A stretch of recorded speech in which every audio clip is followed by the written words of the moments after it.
You, John Fitzgerald Kennedy, do solemnly swear. I, John Fitzgerald Kennedy, do solemnly swear. That you will faithfully execute the office of President of the United States. That I will faithfully execute the office of President of the United States. And will, to the best of your ability.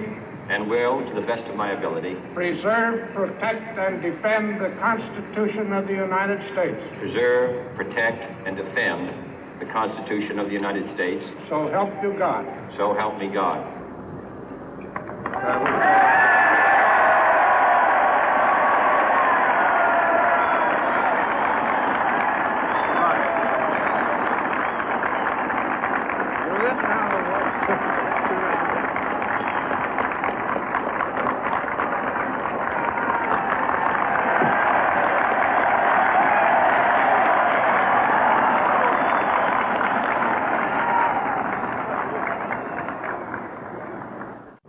Vice President Johnson, Mr. Speaker, Mr. Chief Justice, President Eisenhower, Vice President Nixon, President Truman, Reverend clergy, fellow citizens.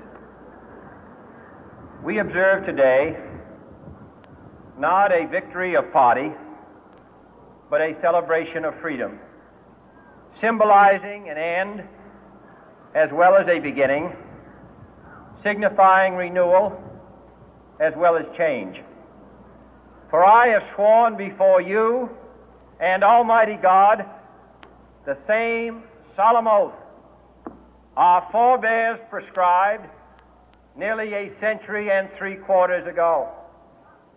The world is very different now, for man holds in his mortal hands the power to abolish all forms of human poverty and all forms of human life. And yet the same revolutionary beliefs for which our forebears fought are still at issue around the globe.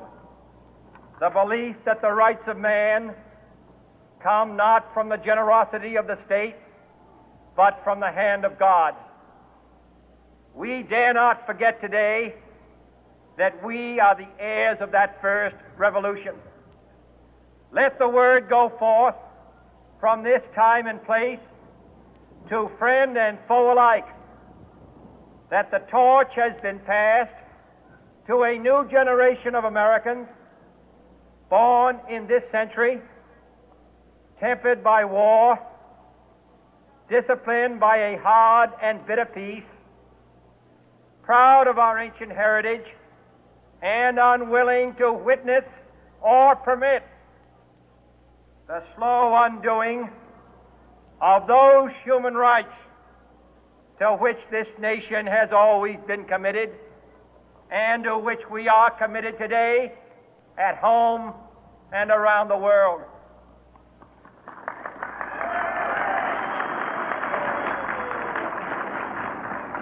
Let every nation know, whether it wishes us well or ill, that we shall pay any price, bear any burden, meet any hardship, support any friend, oppose any foe to assure the survival and the success of liberty.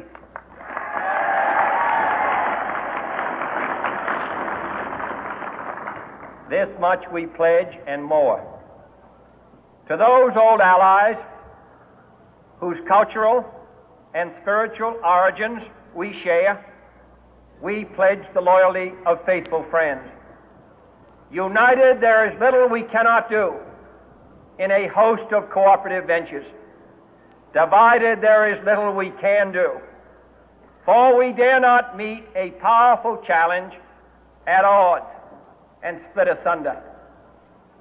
To those new states whom we welcome to the ranks of the free, we pledge our word that one form of colonial control shall not have passed away merely to be replaced by a far more iron tyranny.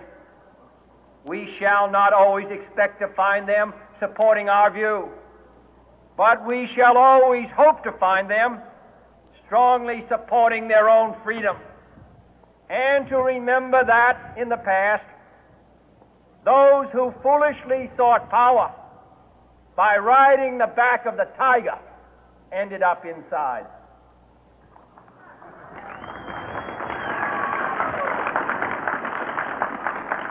To those people in the huts and villages of half the globe struggling to break the bonds of mass misery, we pledge our best efforts to help them help themselves for whatever period is required, not because the communists may be doing it, not because we seek their votes, but because it is right.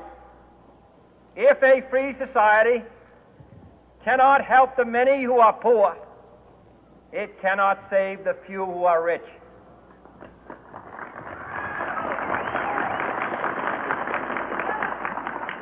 To our sister republics south of our border, we offer a special pledge to convert our good words into good deeds, in a new alliance for progress, to assist free men and free governments in casting off the chains of poverty.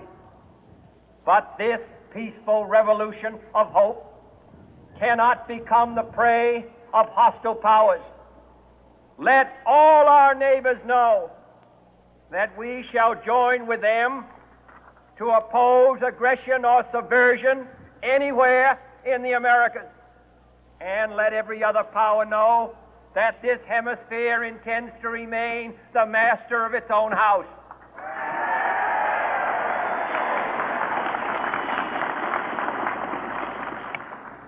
To that world assembly of sovereign states, the United Nations, our last best hope, in an age where the instruments of war have far outpaced the instruments of peace, we renew our pledge of support to prevent it from becoming merely a forum for invective, to strengthen its shield of the new and the weak, and to enlarge the area in which its writ may run.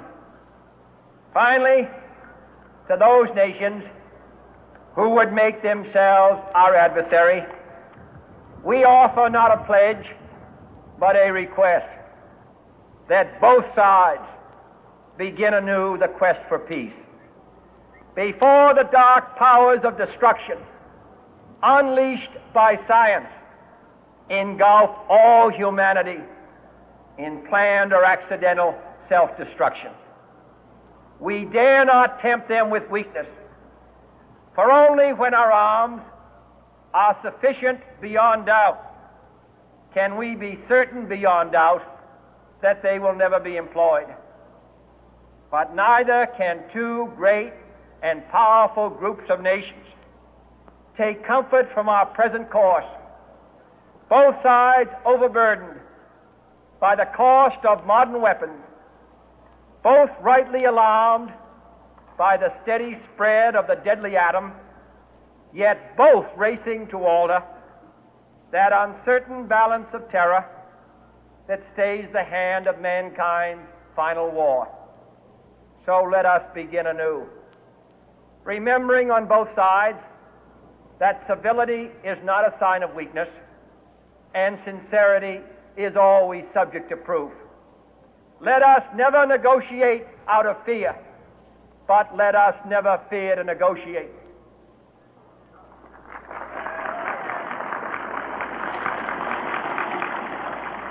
Let both sides explore what problems unite us, instead of belaboring those problems which divide us.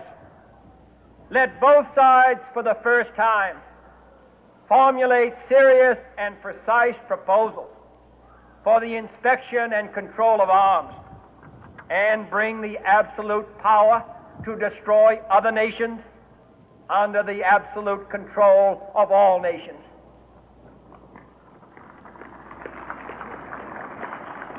Let both sides seek to invoke the wonders of science instead of its terrors.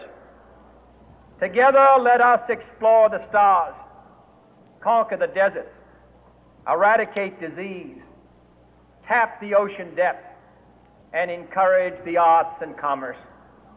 Let both sides unite to heed in all corners of the earth the command of Isaiah to undo the heavy burden and let the oppressed go free. And if a beachhead of cooperation may push back the jungle of suspicion